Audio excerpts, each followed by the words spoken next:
Estamos próximos a comenzar la transmisión de la segunda jornada de Cultura y Constitución, El País que Queremos, 15ª Convención Nacional de las Culturas, las Artes y el Patrimonio. Manténganse conectados. Comenzaremos en breve.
Muy buenos días.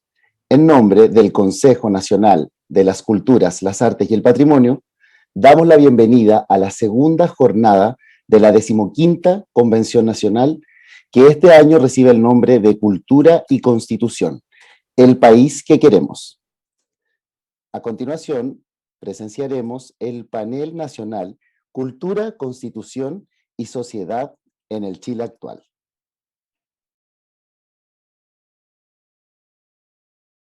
Panel Nacional, Cultura, Constitución y Sociedad en el Chile actual.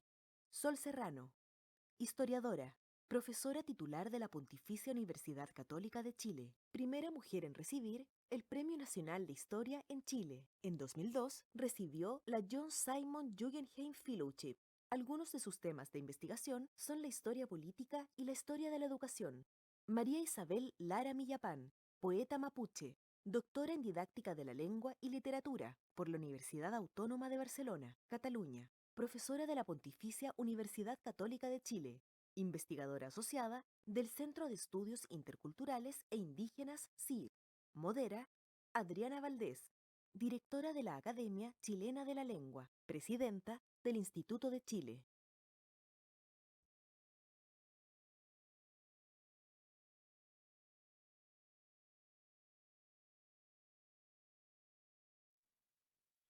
Muy buenos días, muy buen jueves 20 de mayo.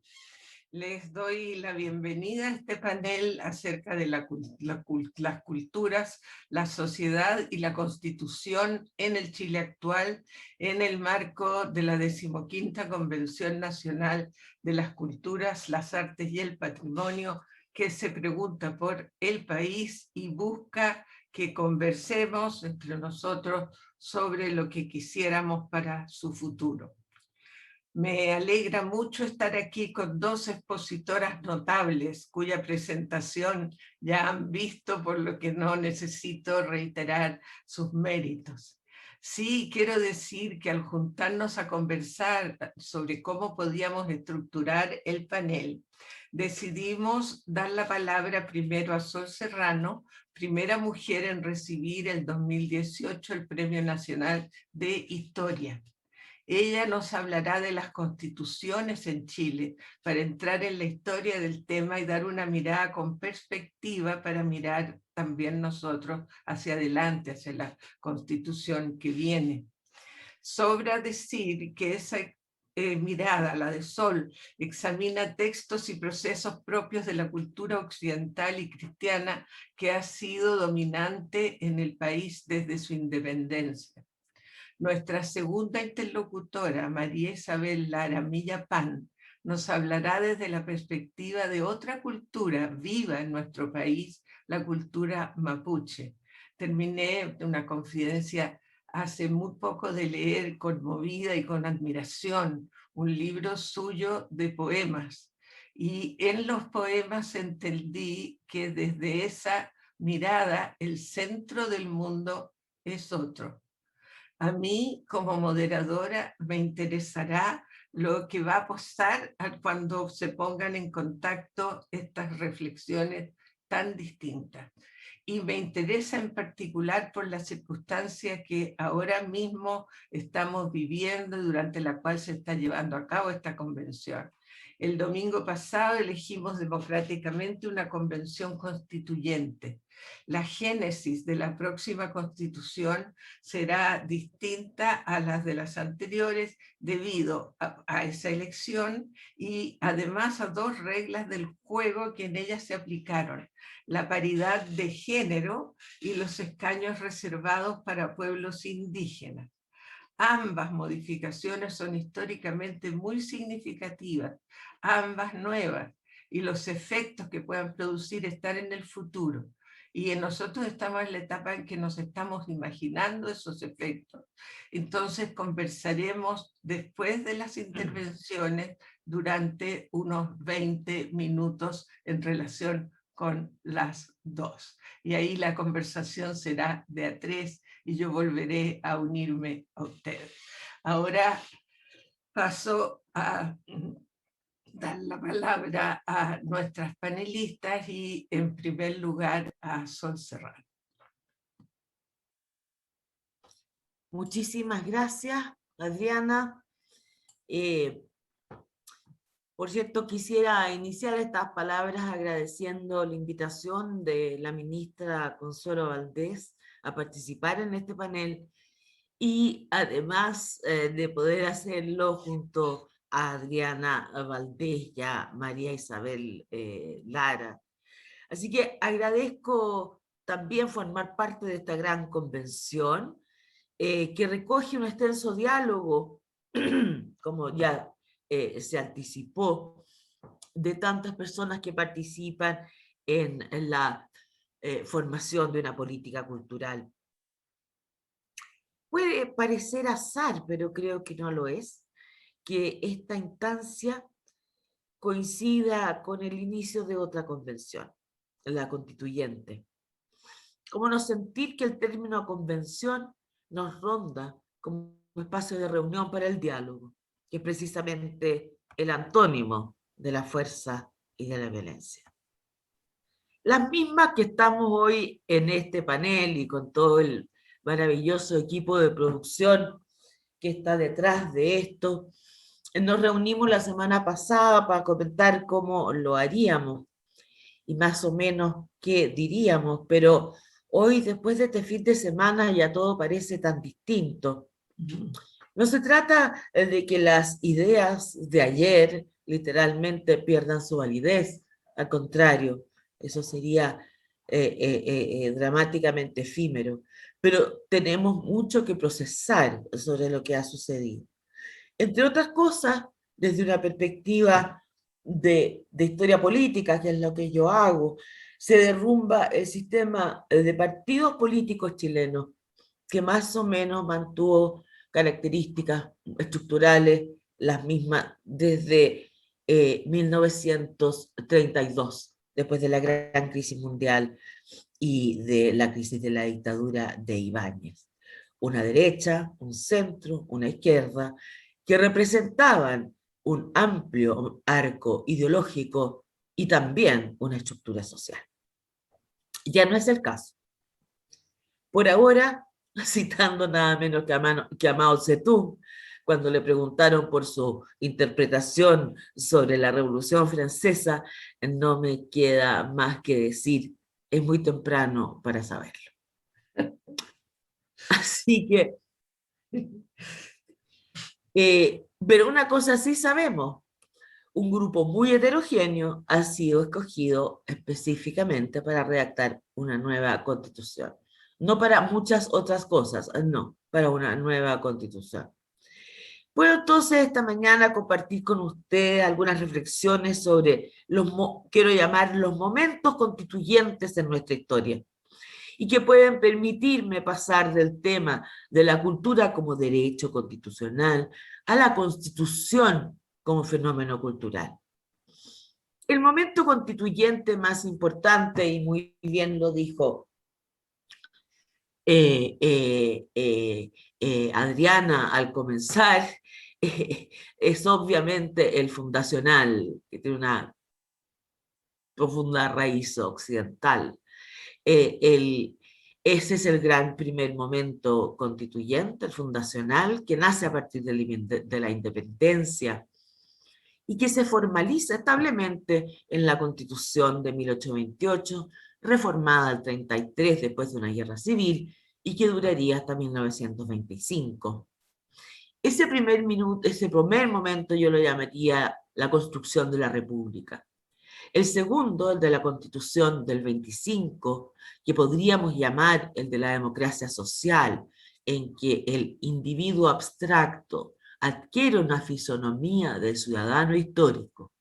Y el tercero, el momento constituyente del 80, que no sé cómo llamarlo, y que provisoriamente diría que corresponde al imperio del individuo en su relación con el Estado, el mercado y la sociedad. El momento actual, por cierto, aún no se puede nombrar. Sí podemos decir las novedades que tiene este momento constituyente. Adriana ya mencionó dos sustantivas, que es la paridad de género y los cupos reservados para pueblos originarios. Tengo que agregar que la primera convención constituyente elegida democráticamente en la historia de Chile. Las otras fueron en periodos autoritarios, con la diferencia fundamental que la del 33 y la del 25 se fueron legitimando democráticamente a través de sus propias reformas. Vale recordar, por decirlo en muy corto y en muy simbólico, que nuestros dos presidentes de la República que se quitaron la vida en su cargo, lo hicieron defendiendo la Constitución. Balmaceda la del 33 y Allende la del 25. En su origen, ninguna de ellas pertenecía a la tradición de ellos.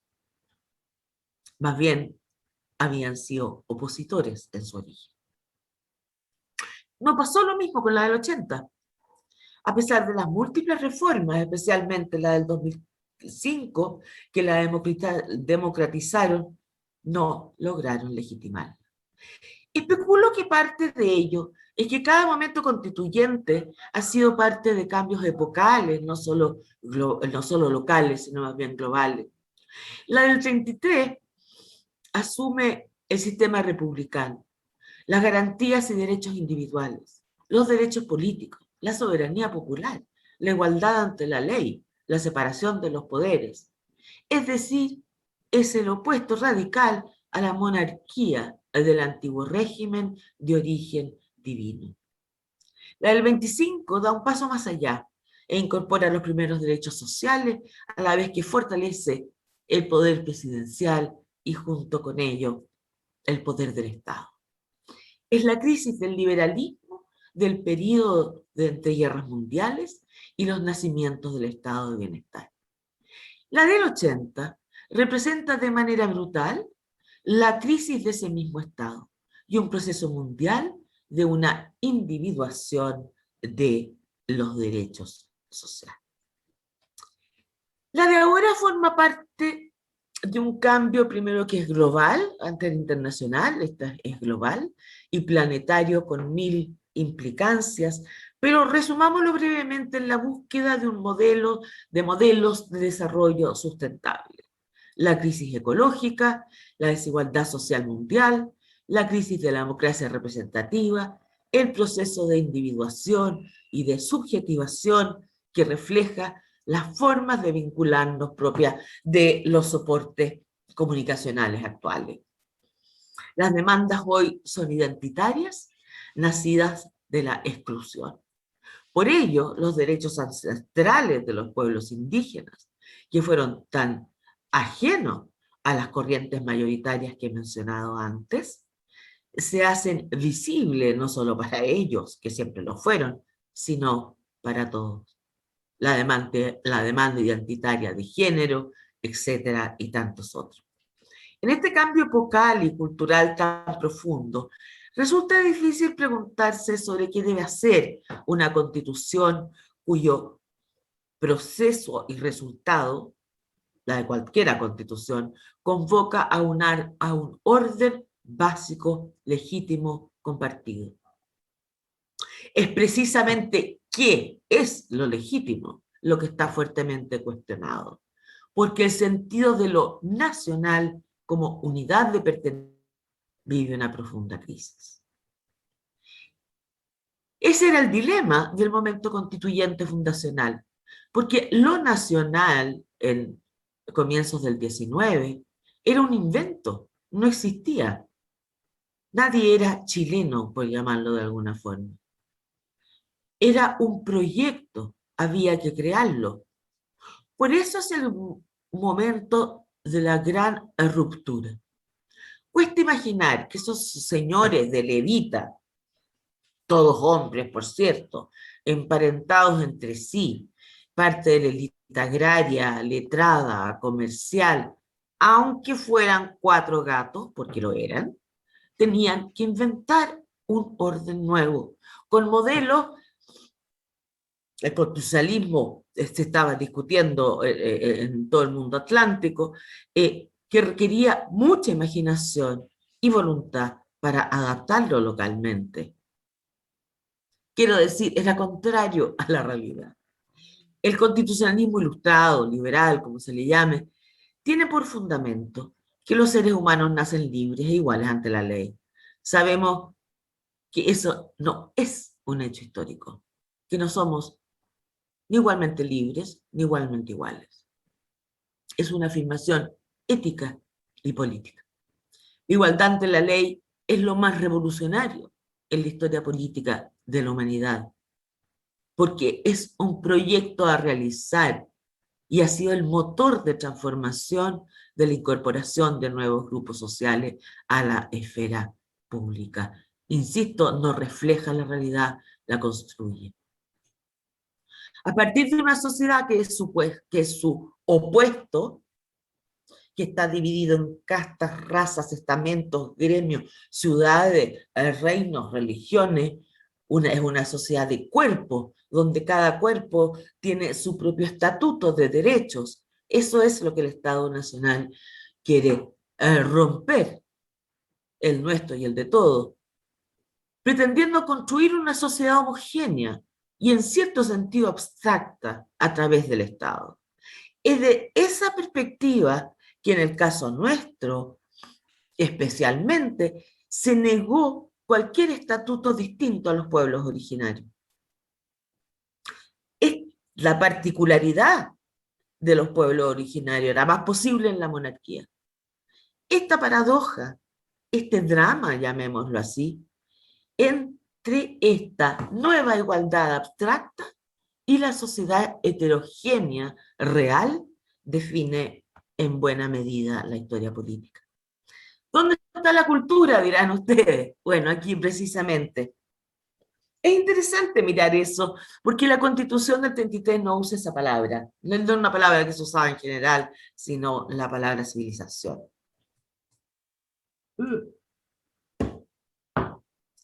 Es un periodo constitucional aquel que no establece derechos positivos, sino garantías y derechos individuales y políticos. Sin embargo, en el capítulo final, uno de sus artículos dice, y lo cito textualmente, porque es tan sencillo: la educación es una atención preferente del gobierno. Punto. Y eso cambió en buena parte la historia de Chile. Y la verdad es que fue fundamental, porque era la educación la que iba a transformar esa sociedad heterogénea y caótica desde una perspectiva ilustrada en una sociedad de iguales en este pensamiento a través del uso de la razón. Entonces, estamos ante valores que creo que todos compartimos y que históricamente tuvieron efectos que hoy también creo todos repudiamos. Me refiero a, por ejemplo, suprimir las lenguas locales, todo tipo de costumbres populares, desprecio por la oralidad, por la forma de expresión simbólica de todo lo que no fuera lo culto. Y sobre todo, lo más, aspira entonces a la asimilación de los pueblos originarios a través de la vida urbana, de la educación y del mercado. La Constitución no podía nombrar a ninguna sola categoría particular, identidades las llamaríamos hoy, sin ofender la esencia de su cometido, porque hay que mirarlo en su propia lógica. Está estableciendo una igualdad inexistente, por tanto, ¿cómo va a consagrar algún tipo de diferencia en la Constitución? Entonces, esta contradicción entre la igualdad de derechos individuales y las expresiones colectivas que pudieran tener otros derechos, finalmente colisionan. El único cuerpo que mantuvo sus derechos fue la Iglesia, y la Iglesia y el Estado, una unión que estaba condenada por lo mismo al fracaso. Entonces, El lado más luminoso de una perspectiva democrática, en este momento constituyente fundacional, es la ruptura conceptual y total con la monarquía de antiguo régimen, el valor de los derechos de las personas y de la ciudadanía como legitimidad del poder político. La educación fue la referencia a la cultura, a los valores de la cultura escrita, en una sociedad principalmente oral. Fue un instrumento de transformación que hoy solo a veces, bueno, o se le mira principalmente desde la perspectiva del disciplinamiento, la homogeneidad la llamo yo, pero en la cultura moderna, en el cual el saber ya era una parte suya constitutiva, quedarse fuera de la escritura era perpetuar más y más las nuevas formas de dominación a través del poder del conocimiento. La educación sabemos que fue desigual, más aún reprodujo parte de la desigualdad. Pero lo que permitió sí fue adquirir destrezas, en este caso del saber escrito, que a su vez permitió la formación de nuevos actores sociales que más tarde reclamaron sus derechos, incluidos las primeras organizaciones de los pueblos mapuche específicamente. Pues bien, desde esta tradición, la Constitución era en sí un acto cultural. Fue después que entró el término cultura en el Estado, especialmente en los años 30, con los programas de extensión cultural del Ministerio de Educación y de la Universidad de Chile. Es un tema muy interesante, si alguna quiere volver, de cómo aparece esta nación cultural y por primera vez se empieza a mirar la cultura popular como un valor. Es un tema largo que me voy ahora a saltar. Pero la creación cultural aparece por primera vez, ¿quién lo diría?, en la Constitución del 80. Pero aparece en una forma contraria a lo que yo decía anteriormente en cuanto a creación de una cultura societaria. Pues en esa Constitución, la nación que había sido hasta entonces concebida como una sociedad regida por los derechos, pasó a tener un carácter esencialista, típica del nacionalismo autoritario. Al final se trata, comillas, de preservar los valores esenciales de la tradición chilena. Insisto, que rompe con la tradición ilustrada y democrática e identifica a la nación como un misterio cuyos valores esenciales sabemos perfectamente quiénes son los que los definen. Creo que el daño que le hizo en ese sentido el nacionalismo de la dictadura a nuestro lenguaje político no se ha logrado recobrar. Es como la Constitución del 80.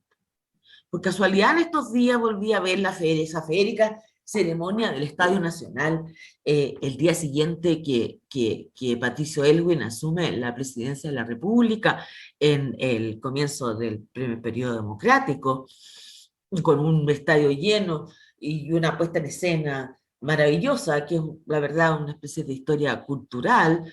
En todo ese acto, un estadio parado grita Chile, Chile, no para de gritar nunca, nunca, nunca. Y yo como que miré esta escena desconcertada y dije, Dios mío, ¿quién hoy día gritaría Chile? Salvo cuando juega la Roja, por cierto. Pero, ¿quién gritaría Chile como un grito de esperanza? Como un grito de futuro, digo la palabra Chile. No me estoy lamentando, ojo, para nada. Me estoy preguntando cuáles son los símbolos, o más específicamente en este caso, tema al cual nuestra coordinadora de paneles, espero que ella lo desarrolle, porque ella ha sido pionera en el tema, un lenguaje básico de pertenencia, de por qué escribir una nueva constitución para una voz, diría el diccionario, que dice Chile. La ley de este mismo ministerio muestra muy claramente estas nuevas formas de pertenencia identitarias que reclaman por sobre todo la diversidad. Es decir, la rescata del momento constituyente fundacional, que como ya dije, negaba la diversidad sobre una unidad abstracta. A mí, el propio nombre del ministerio siempre me ha llamado la atención, porque no solo se refiere a todo lo que hace cultura, artes, patrimonio, sino que todo es en plural. Yo siempre me he preguntado por qué tiene que ser en plural, y yo creo que porque los singulares en nuestro lenguaje, todo lo que es singular, pasa a representar la hegemonía. Y yo no comparto eso, porque creo que la unidad de un concepto no niega la diversidad de sus expresiones, sino que lo sintetiza. Pero más allá de eso, la ley se refiere básicamente a las diversidades y por muy buenas razones. Pero prácticamente no usa el término nacional.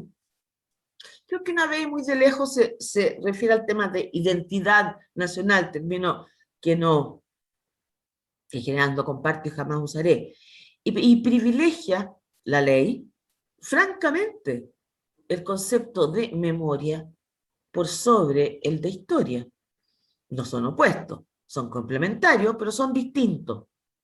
Lo último que quisiera en mi vida es un ministerio que definiera qué es lo que es lo nacional, qué es lo que es la identidad. Como digo, concepto en el cual no creo y me opongo. Otra cosa es que no lo nacional, como quiera llamárselo, no sea una categoría que nos defina entre otras formas de pertenencia. Este ministerio es el guardián, el único, de una parte fundamental de nuestra memoria, que es las fuentes de la investigación histórica. Ese patrimonio, los archivos y las bibliotecas patrimoniales, fueron el origen de nuestra conciencia histórica moderna, es decir, de aquello que comprende memoria, historiografía y proyecto de futuro. ¿Cómo esa conciencia histórica moderna, que es la idea de la construcción del futuro como proyecto, que eso es, entre otras cosas, la democracia, cómo aquello se formó en torno a la idea de la nación, hoy es, yo diría casi espontáneamente o inconscientemente, menos apreciada que otra forma de patrimonio. Creerán, por cierto, que me aprovecho de esta ocasión para hacer un reclamo gremial. Es un poco cierto, pero es un poco nomás. Y además, estoy siendo provocativa, evidentemente, lo estoy siendo. Y lo hago para llevar al extremo mi pregunta de fondo hoy. ¿Es posible un lenguaje básico que nos comprenda a todos? ¿Podemos ser plurales, diversos y al mismo tiempo tener algunas categorías de pertenencia común?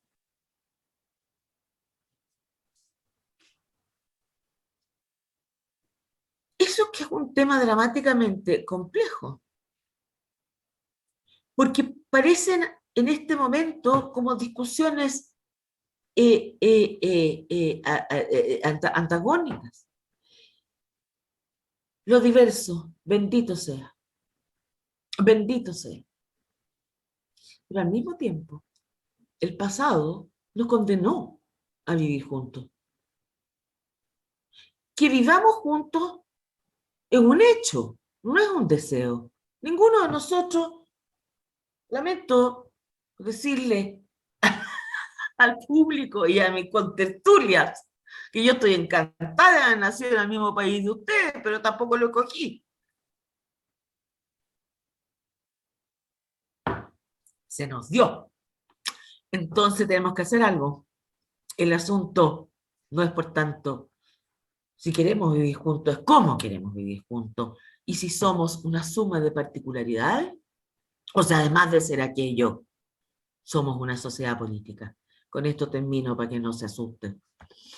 Creo profundamente que un hecho cultural constituyente de esta convención es encontrar aquellos términos.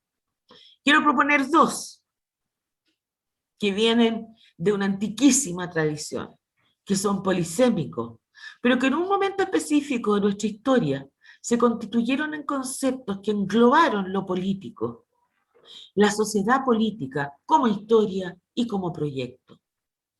Mi primer término es, y no quiero nunca más que se le entregue al nacionalismo, sino a la poesía, que fue donde quedó la patria. La nueva y la vieja, diríamos, en la historia de Chile.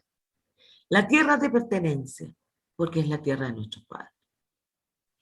La segunda, la república, que hace de la patria un asunto público que nos afecta a todos por igual.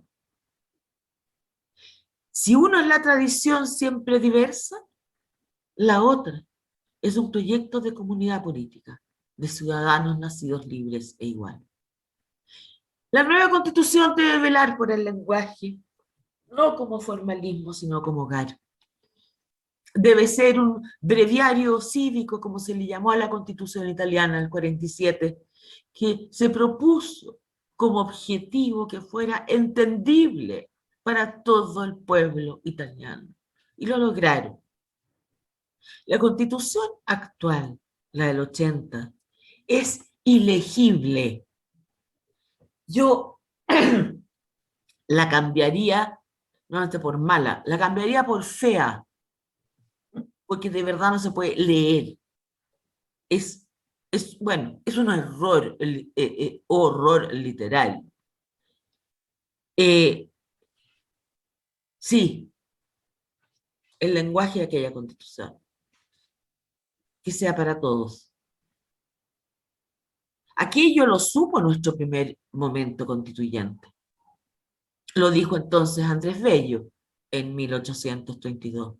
La Constitución debía ser verdaderamente preciosa al pueblo chileno y digna de su amor y respeto. Digo, para concluir, la Constitución es nuestra palabra común, pero es mucho más que eso. Es nuestra palabra en común. Eso es la cultura en la Constitución. Muchas gracias. Muchas gracias a Sol. Doy la palabra entonces a María Isabel. Muchas gracias. Buenos días. Mari Compuche, Rume Mañum Klen Feitachi, Mañel Meo. Muy agradecida de esta invitación. Para mí es un honor estar hoy día compartiendo con dos grandes mujeres, con Sol, que la acabo de escuchar, y Adriana. En lo personal siento una admiración profunda por quienes han caminado un poco más que yo, porque son símbolos de enseñanza. Así me lo asignaron mis abuelos, así se asigna desde mi cultura, desde la visión del mundo mapuche al cual pertenezco. En esta instancia que nos evoca en el contexto de esta convención, que tiene por objetivo dialogar sobre el papel de la cultura en la sociedad, yo quisiera abordar dos elementos que los estoy anclando con mi experiencia, y uno de ellos creo que se conecta con lo que acaba de mencionar Sol, que es el lenguaje. Yo me voy a referir a las lenguas, al valor de las lenguas y a la validación de los distintos saberes.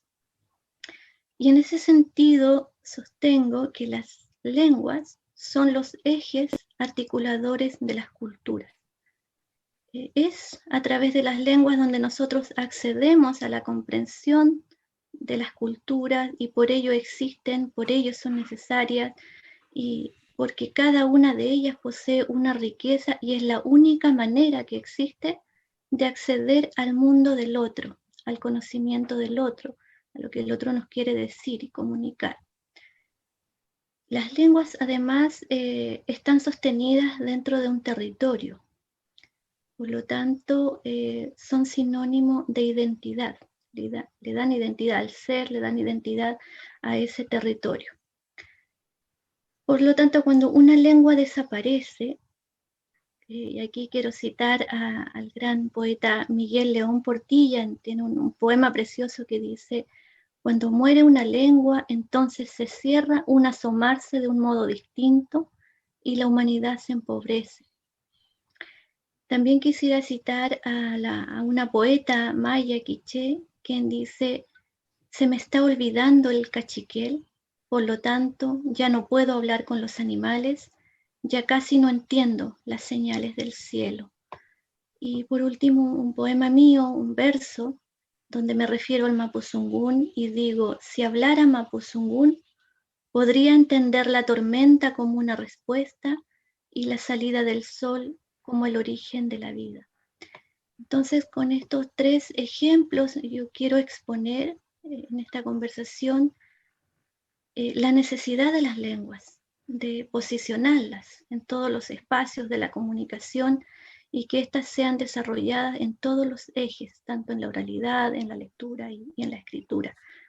Y creo, y esto lo planteo como un llamado a este nuevo debate que viene ahora emergiendo en esta nueva constitución que se va a escribir, creo que se tendrá que posicionar en la sociedad que lo normal en una sociedad civilizada es la diversidad lingüística y es la diversidad cultural, y que esto tiene que ir mucho más allá de la construcción simbólica que ha tenido hasta este momento, sino más bien esta tiene que ser visible y tiene que ser tomada con seriedad.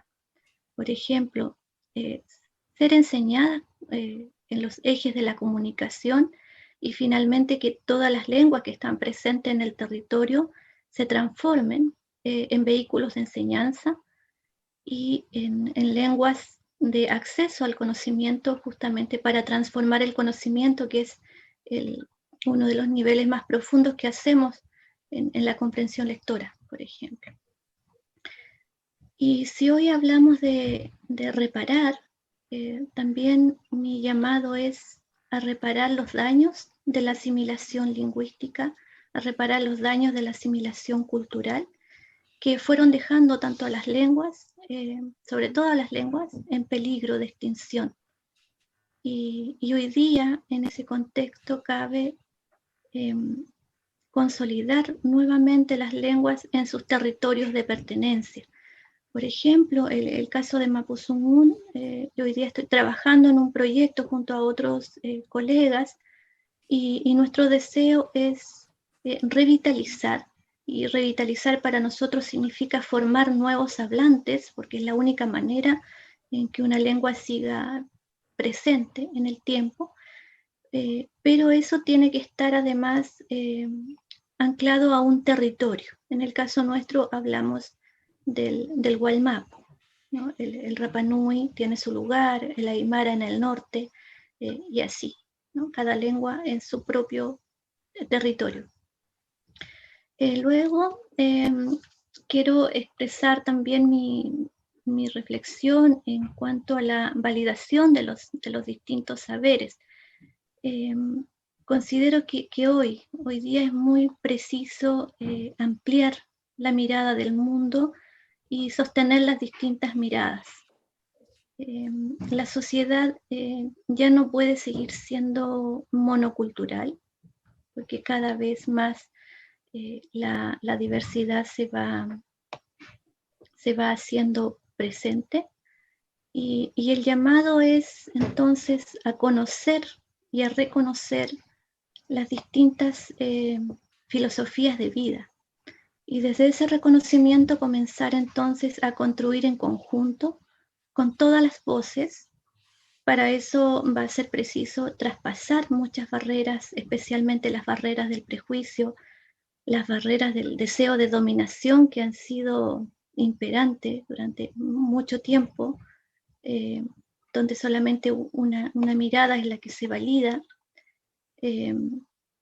Entonces es necesario hoy comenzar a contemplarnos en una horizontalidad, porque no existe un solo paradigma, existen distintas maneras de ver el mundo y existen distintas formas de acceder al conocimiento.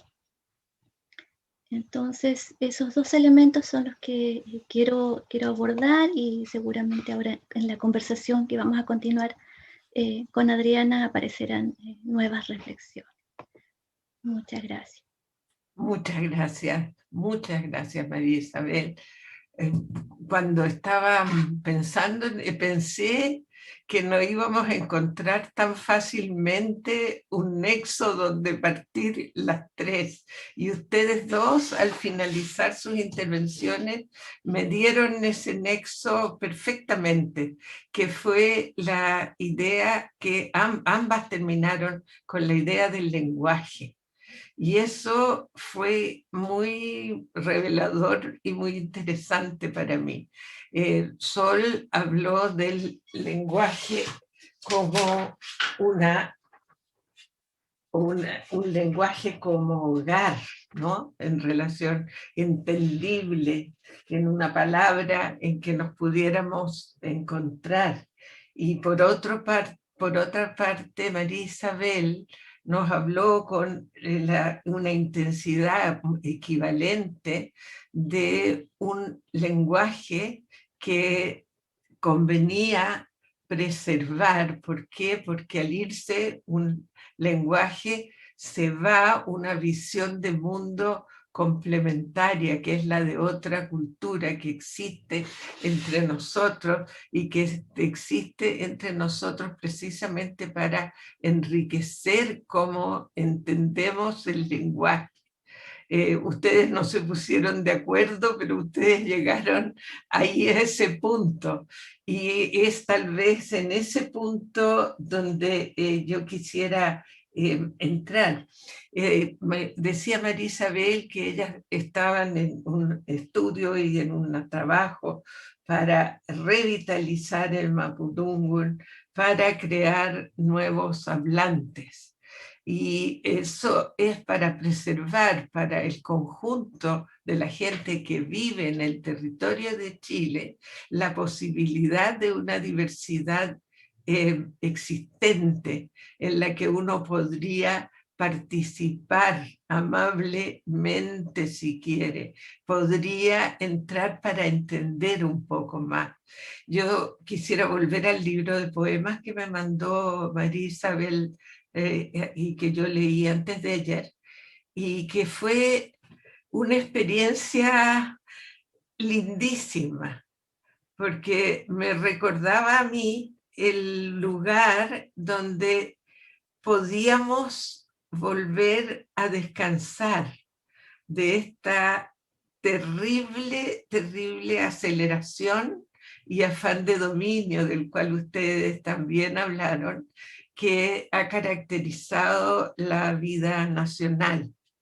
Entonces, esta presencia de un centro del mundo distinto, mucho más vinculado a lo natural, no es exclusivo del pueblo mapuche, es también de todos los pueblos o de muchos pueblos que han logrado sobrevivir el afiebrado estilo de vida que estamos llevando en el occidente.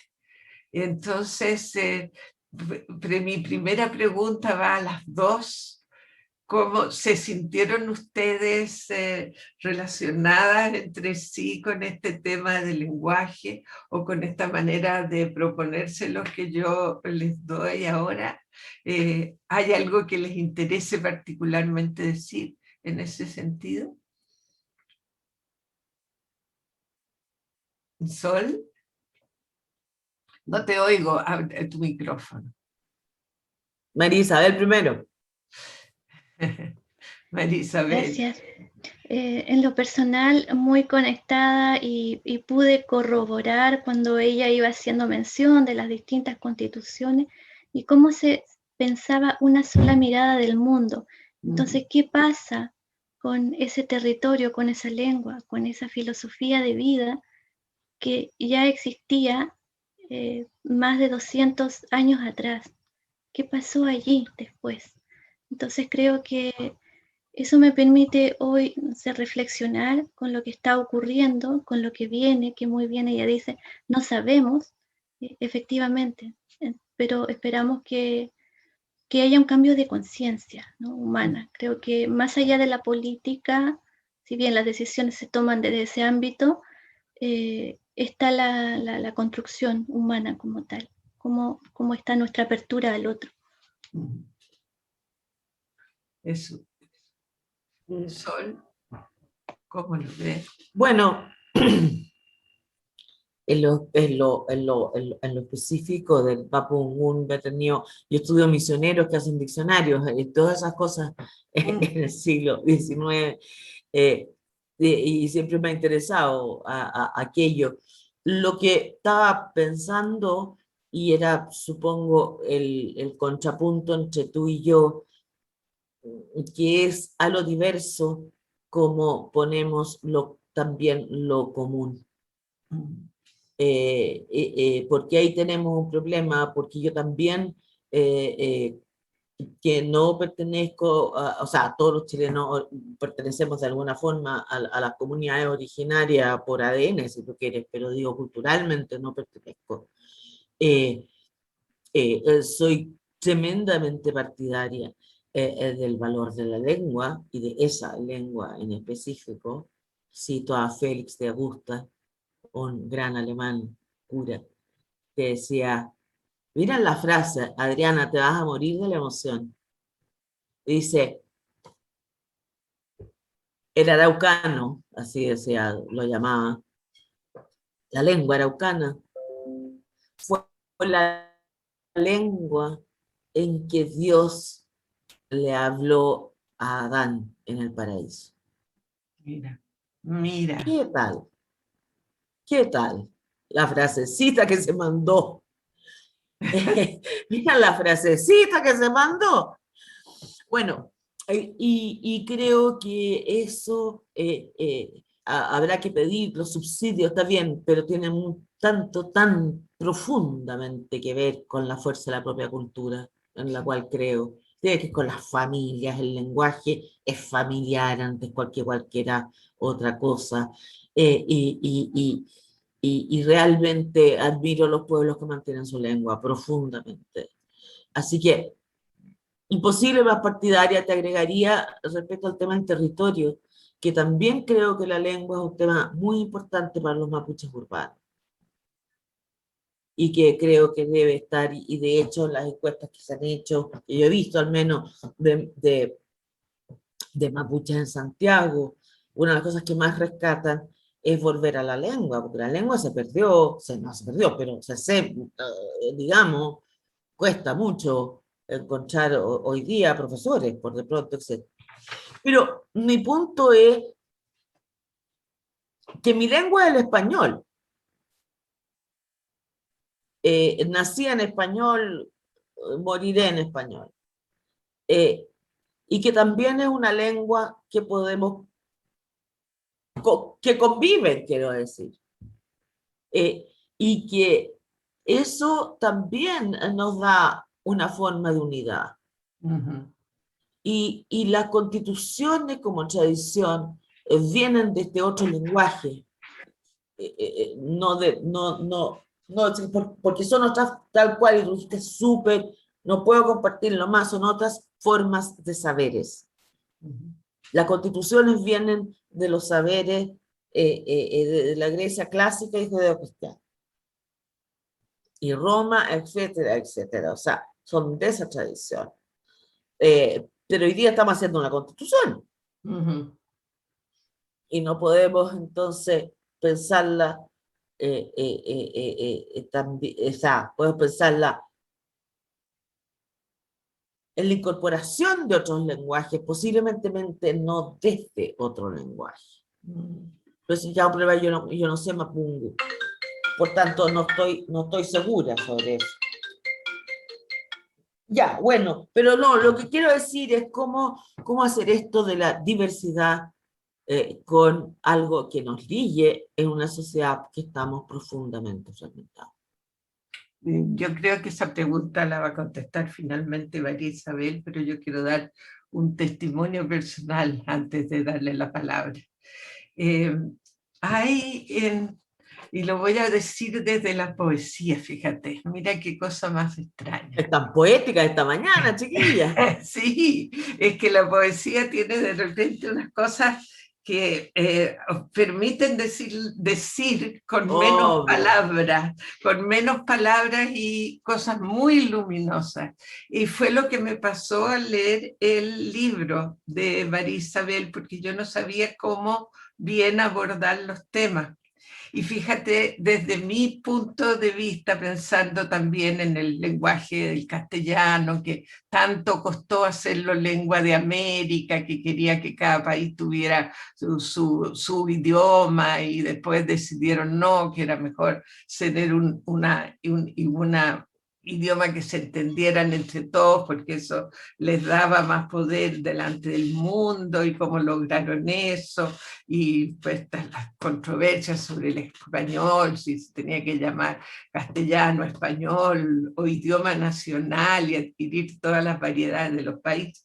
Toda esa historia del español es complicada, pero lo que yo veía es que trajeron los conquistadores con ellos toda la tradición a la que se refería recién Sol, yendo atrás hacia Grecia, incluso Roma. Y con ello trajeron un peculiar espíritu que por algo se llamaron conquistadores, ¿no?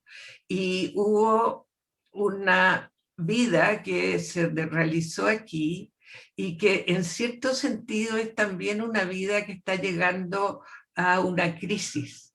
O sea, un modo de vida que sabe que no puede seguir siendo igual, porque es un modo de vida autodestructivo. Para muchas personas es una máquina de moler carne, para el planeta es también un asunto de riesgo vital para el propio planeta. Entonces, lo que resulta una lección impresionante es solo que no es esta manera que hemos aprendido siempre, la del eterno progreso y el eterno conquista de nuevas cosas, nuevos conocimientos, nuevos territorios y nuevas personas. Esa no es la única manera de vivir en el mundo, y que hay otras maneras que se ven, hay otras miradas, y esas miradas existen en algunas comunidades también dentro de nuestro país, y que podemos aprender de esas, algo que buscamos desesperadamente acá a través de la meditación oriental, a través de lo que sea, para tratar de arreglar una forma de vida que está haciendo crisis y cuya crisis se va a reflejar en esa necesidad de la nueva constitución.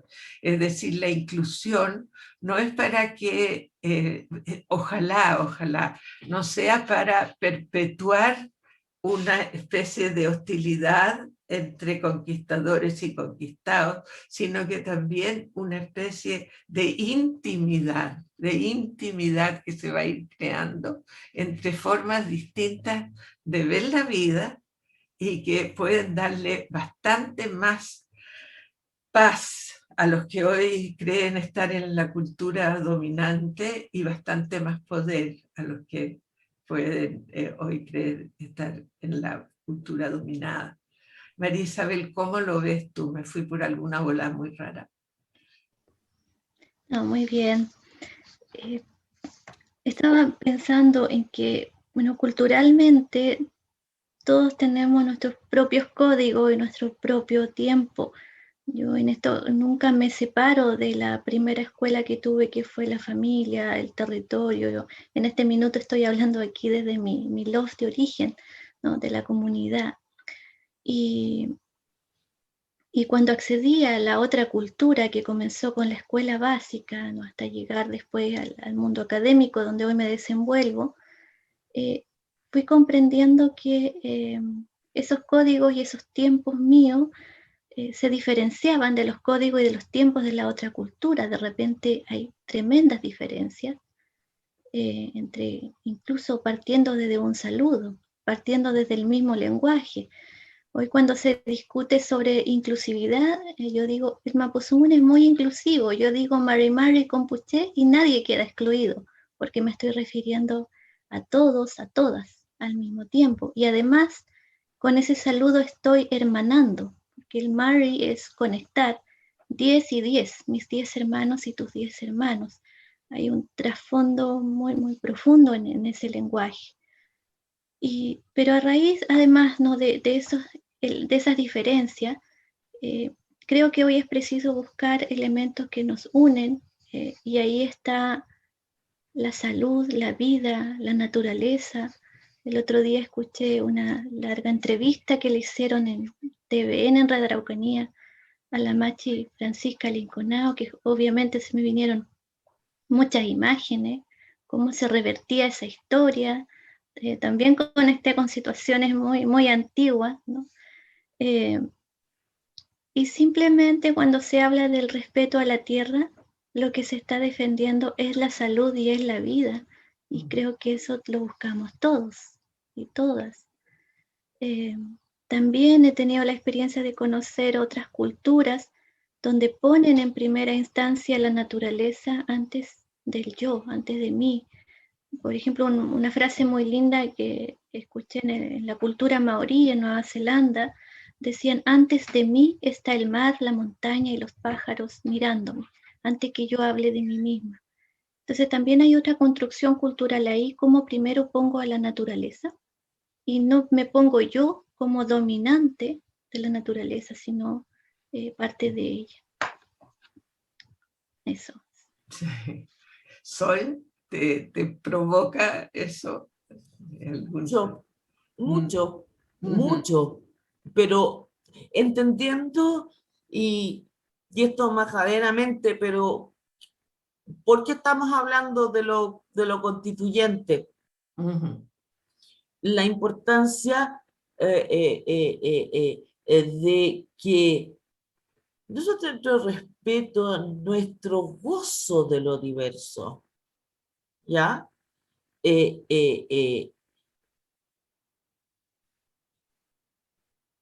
Que, bueno, es como esencial, no tengo que volver a decirlo. Está en el predominio del lenguaje de lo diverso, que entonces, y lo dije, yo quiero saber qué vocablo es Chile. Jurídicamente es un vocablo. Lo es en algún otro sentido. Estamos condenados, ya dije, estamos condenados a vivir juntos. No nos escogimos unos con los otros. Estamos condenados. Vamos a tener que correr suerte semejante. Aquí nadie puede hacerse dueño del país. Muchas cosas en las cuales el tema de que también esta lengua tiene que, en cierto sentido, recuperar el lenguaje perdido o dañado en ideología autoritaria y nacionalista, y encontrar las palabras clásicas que puedan denominar y que puedan ser comunes. Hay una que es común, por ejemplo, con la cultura mapuche, es patria, porque precisamente la tierra de los padres. Pero patria nunca ha significado necesariamente república, por ejemplo. Pues yo quería decir patria como la tradición incluso de esos saberes, ¿ya? Y lo otro, la república como una forma de entender la manera de vivir juntos como seres iguales y libres y con los mismos derechos. Que eso viene de esta cultura. Pero las culturas nunca son puras, se entremezclan.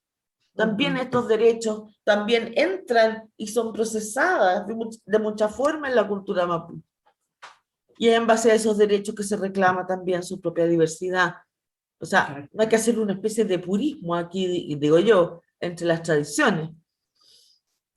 sino que lo que yo no veo y lo veo con cierto miedo por varias declaraciones de estos días, de que más vamos a buscar la confrontación de la exclusión en la constituyente que el diálogo.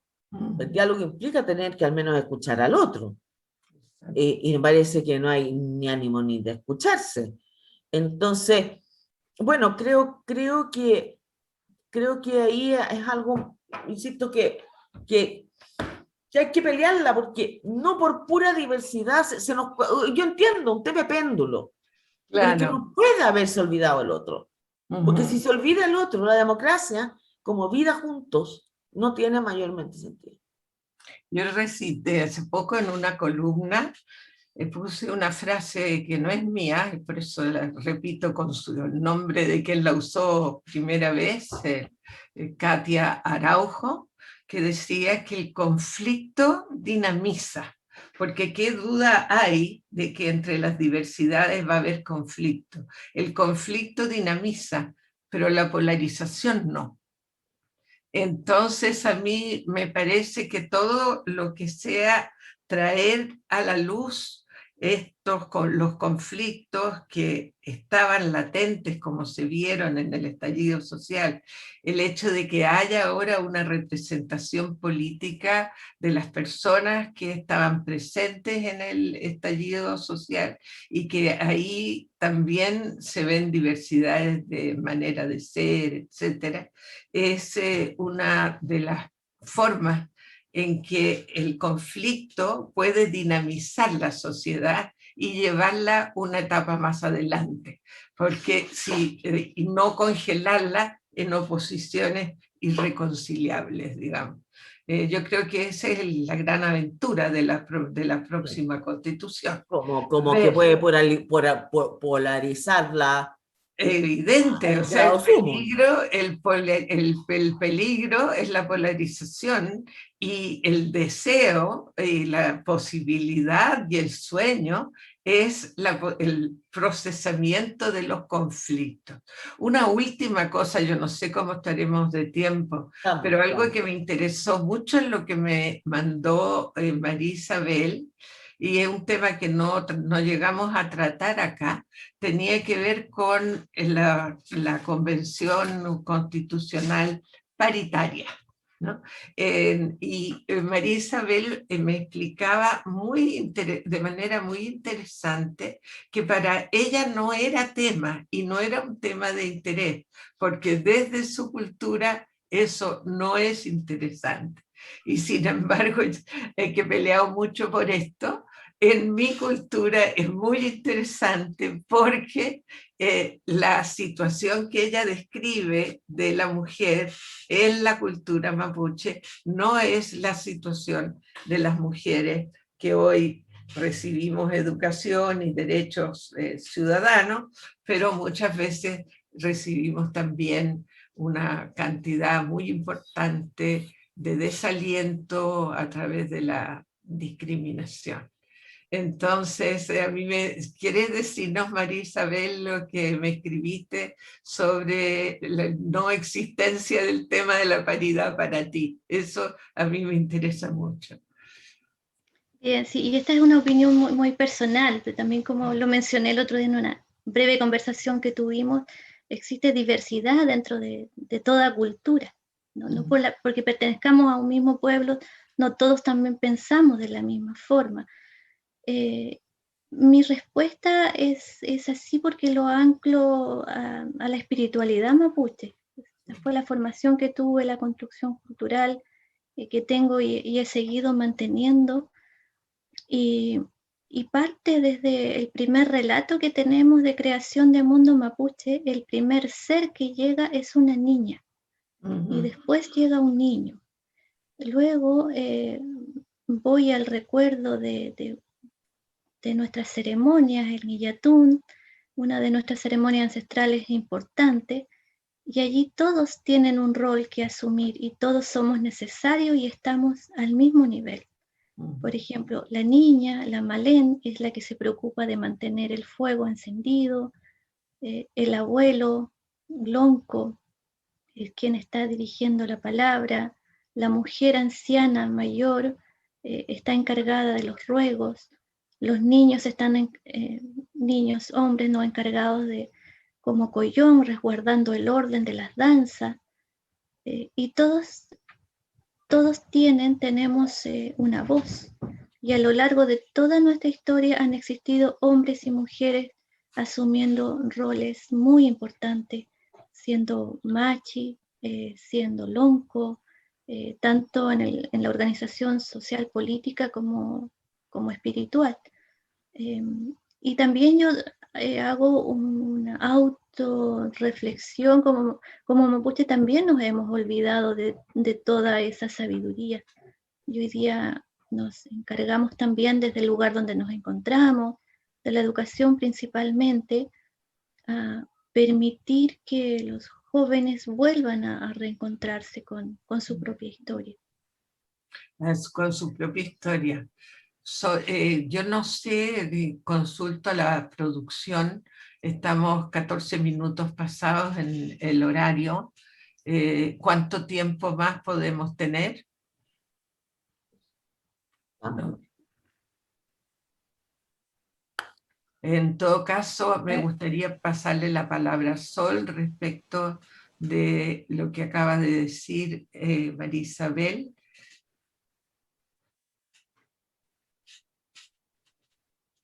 ¿Estás haciéndolo? ¿Sí? Estoy pasando tan suavemente que no se notó. Disculpen, Lo encuentro muy interesante y sobre todo reconozco, pero eso no...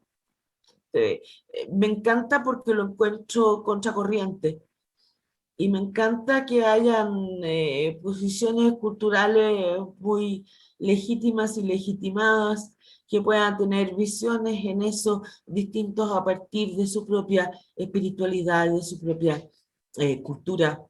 Entonces, no lo había escuchado, tampoco soy una experta en el asunto, ni soy una feminista militante como nuestra Adriana. Entonces quiero... No me cargo con todas los Nada, sanbenitos del feminismo. estoy chequeando. Entonces, eso, por ejemplo, me parece que enriquece enormemente el debate, sobre todo cuando es desde la propia cultura más que de los que hablan de la propia cultura. O sea, yo encuentro que la voz mapuche es muy importante. Yo creo que los antropólogos se la han tomado, no porque todo el mundo puede estudiar todo. Yo no estoy de acuerdo con los que reivindican que solo los mapuches pueden escribir historia mapuche. Pues entonces yo solo podría escribir, no sé, pues, historia de mi casa.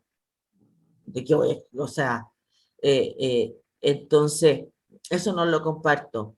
Pero sí esa especie de vocería del mundo antropológico. Los historiadores somos siempre más modestos porque no pretendemos nunca hablar por otros, pero los antropólogos hablan por otros. Y entonces me parece muy interesante la voz directa, propia, genuinamente propia. Y eso me encanta, entonces, me encanta escucharte y sobre todo porque creo que los caminos de esa reafirmación cultural son menos convencionales que los clásicos, tienen menos que ver con la escuela y tienen mucho más que ver con la familia. Y sí una cosa, yo creo que el mundo, la cultura mapuche tiene que seducir un poco también al resto. Tiene que encantarnos un poco. Más, quiero decir, es muy cerrada. Entonces, por ejemplo, si le mandas el libro a Isabel, mándamelo a mí también. ¿Puedo? Puedo Totalmente. Me estoy riendo. Porque yo se lo pedí, Ya, yo se lo pedí. No seamos tan densas, me estoy riendo. Yo No, lo quiero pedí, yo decir se lo pedí de que es bien y estaba importante, ¿ah? pensando.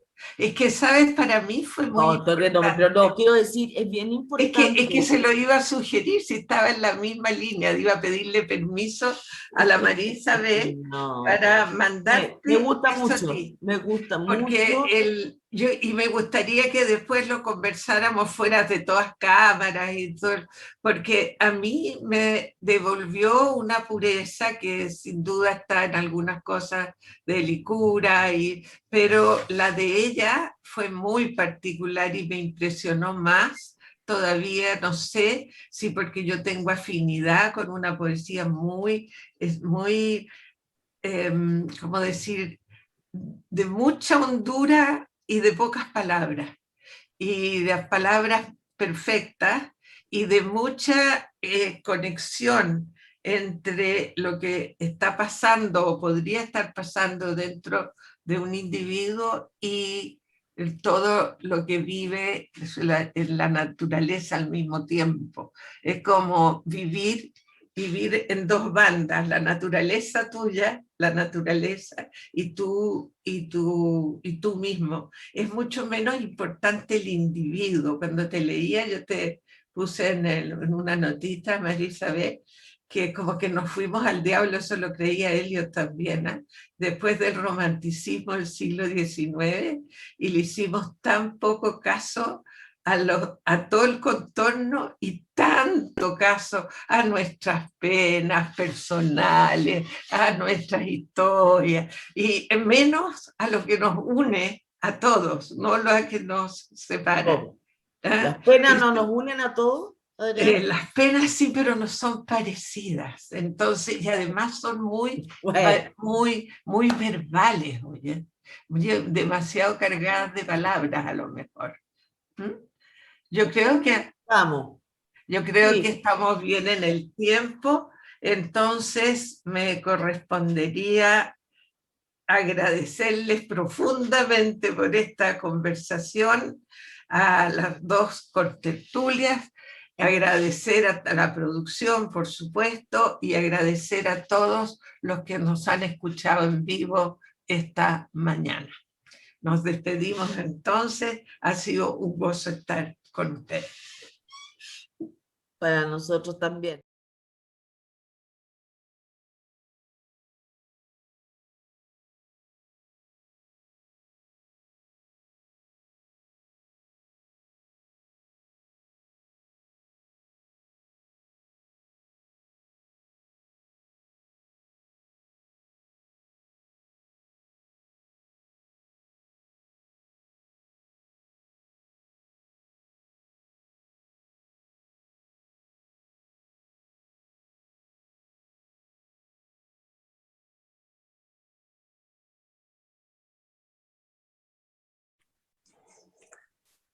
Damos las gracias a las participantes del panel Cultura, Constitución y Sociedad en el Chile actual.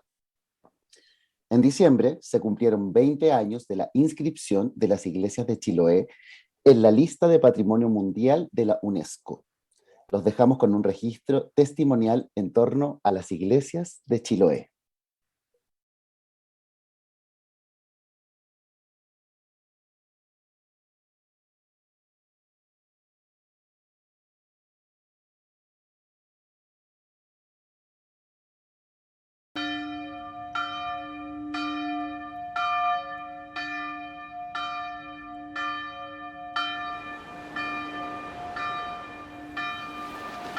La iglesia en Chiloé aparece como un faro.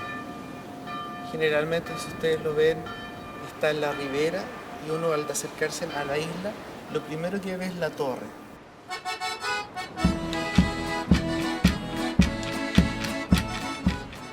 Ahí hay una síntesis entre lo que deja el legado huilliche, la presencia del español que llega, empieza a surgir una cultura más propia, que es la cultura chilota. En los 70 muchas iglesias fueron demolidas, los edificios patrimoniales no tenían esa condición de valorización tan importante. Que gracias a la gestión de las propias comunidades se pudieron mantener. Sin la declaratoria, muchas de ellas no podrían estar conservadas como están actualmente. Si bien hay 16 iglesias que están declaradas Patrimonio de la Humanidad por la UNESCO, hay un elenco de aproximadamente 152 iglesias. Cuando levantaron esta capilla simplemente se paraba un caballero con el mango del hacha ya, ahí está derecho. Punto. Y era lo que hacían ellos antes, ellos por iniciativa propia iban arreglando sus iglesias, las iban manteniendo por un conocimiento que viene desde el bosque, o sea, desde ahí partió. Con eso iban a traer la madera, la gente iba por abajo, por esas islas, por esos bosques grandes.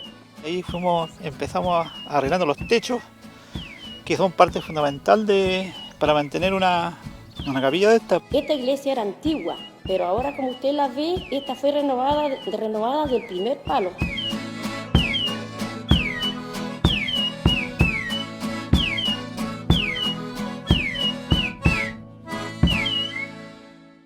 Como Chilota, la casa de Dios sagrada es lo máximo. Es un lugar, digamos, para nosotros de recogimiento, un lugar de encuentro con Dios y con la comunidad, con nuestros hermanos, con nuestros vecinos. Se siente ese espíritu que hay dentro de la iglesia, esa paz. Se nace y se despide de esta vida en la iglesia.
Damos por finalizada la transmisión a la ciudadanía.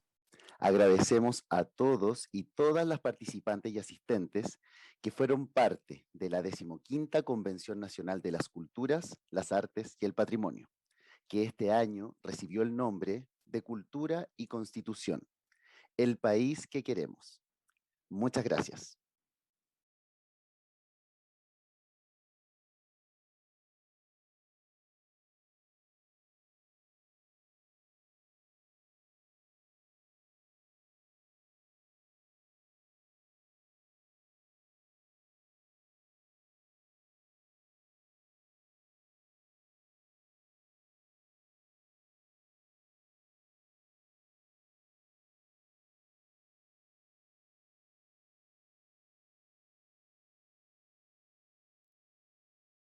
Continuamos con el trabajo de mesas comenzado ayer.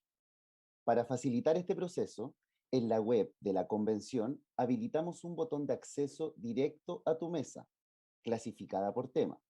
Solo debes buscar el número de tu mesa y pinchar para ingresar.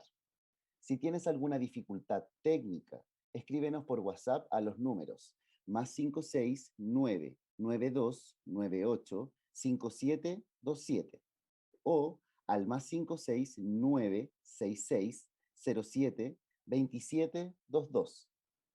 En tu mesa, los moderadores a cargo te indicarán los tiempos de trabajo de esta mañana, que concluirá a las 12 horas.